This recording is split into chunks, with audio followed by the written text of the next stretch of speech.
applies it, he puts perfumes on his clothes or body, and he prays, his prayer is valid, because the ayah that mentions that intoxicants are abomination, this is also mentions with intoxicants gambling. And we all know that gambling is not something that is impure physically, because it is not to do with najasa. Therefore, the meaning is it's an abomination in the sense that it is a sin, but it is not something that you have to wash your hands after using because you want to pray. The Prophet ﷺ, when the verses of the Quran were revealed, making the intoxicants haram, the companions spilled all that they had of wine in the streets of Medina, and the Prophet did not tell them ﷺ to wash the streets of Medina again, or it is impure for them to walk on. Okay, we have a question here from Khay, or Abu Bakr, and she says, I just want to find out the ruling regarding trimming the eyebrows.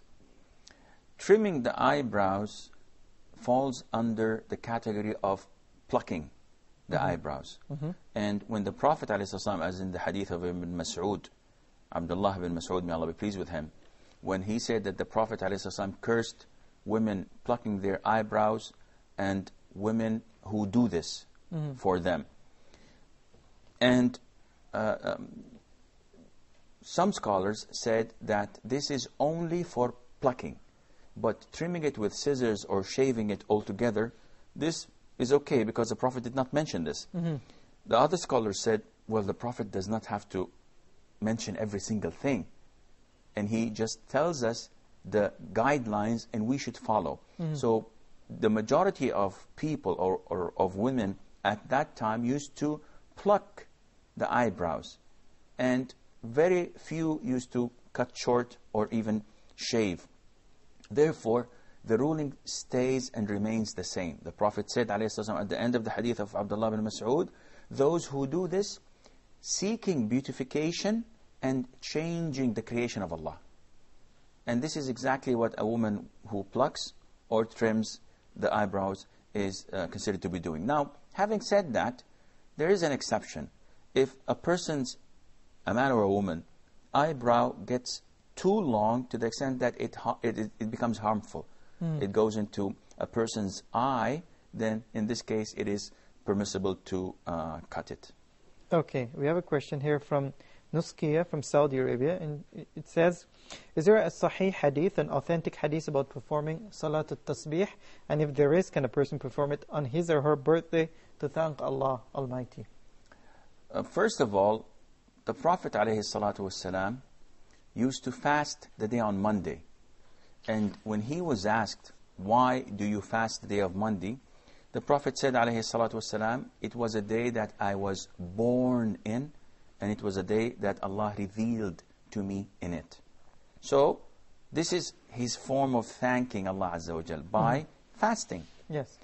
Now, going back to Salat al-Tasabih, it is an issue of dispute among scholars. The hadith was narrated only by Al-Abbas ibn Abdul Muttalib, the uncle of the Prophet ﷺ. And scholars differ regarding whether it is authentic or not.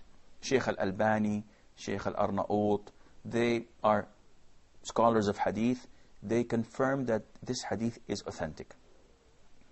And other scholars such as Shaykh al-Islam bin Taymiyyah, Ibn al-Qayyim, Shaykh bin Baz, bin Uthaymeen, and the rest of the great scholars of Islam say that this hadith is fabricated. SubhanAllah.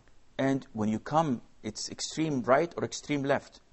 But those who say that it is fabricated do not condemn the chain of narrators.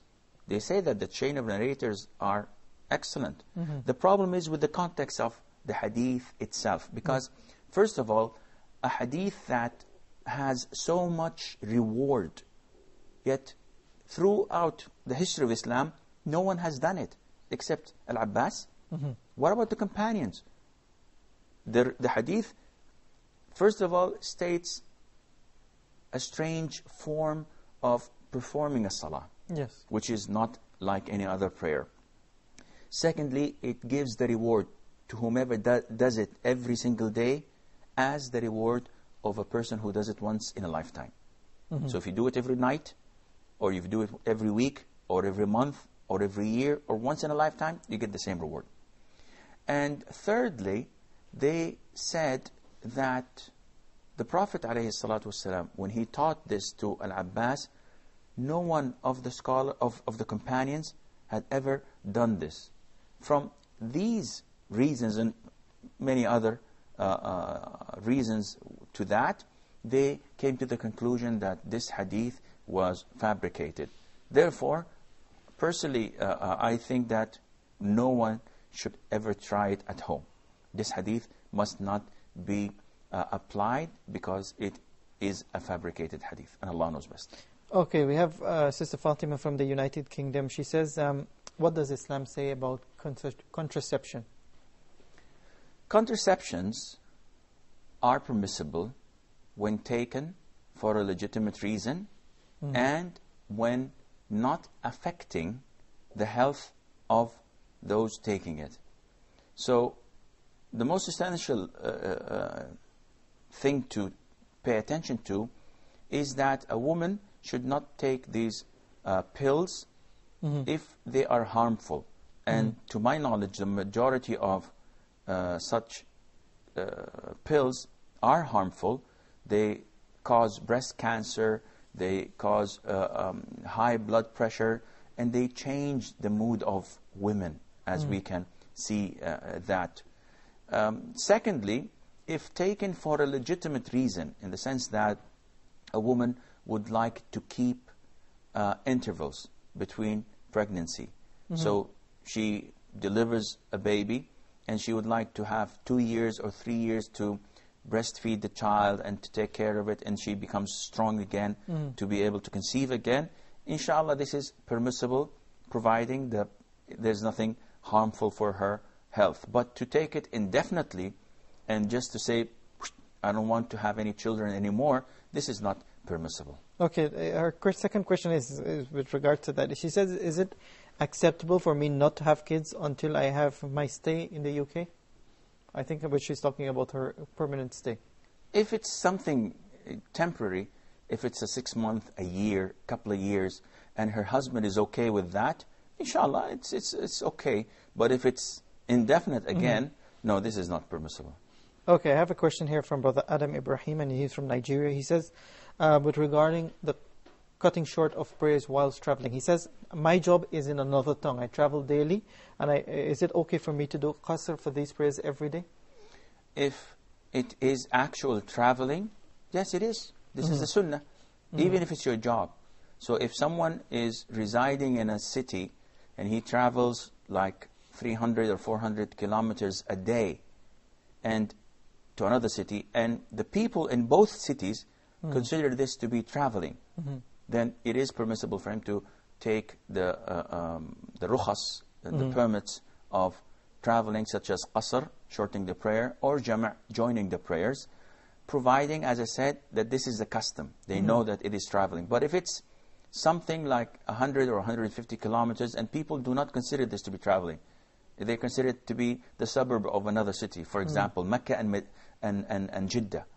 The distance is about 85 kilometers, or goes up to 100 kilometers.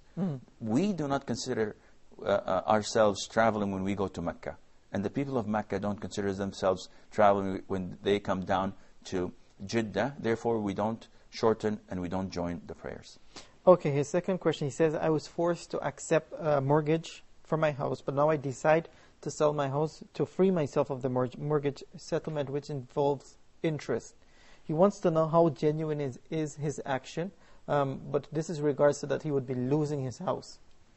Well, the concept of being forced is a little bit, tricky. No one forces you at gunpoint to take a house with mortgage. This is your own choice. You made the decision and you took it, and you have to face the consequences. Now, having said that, if you have already done the deal and the price is fixed, it cannot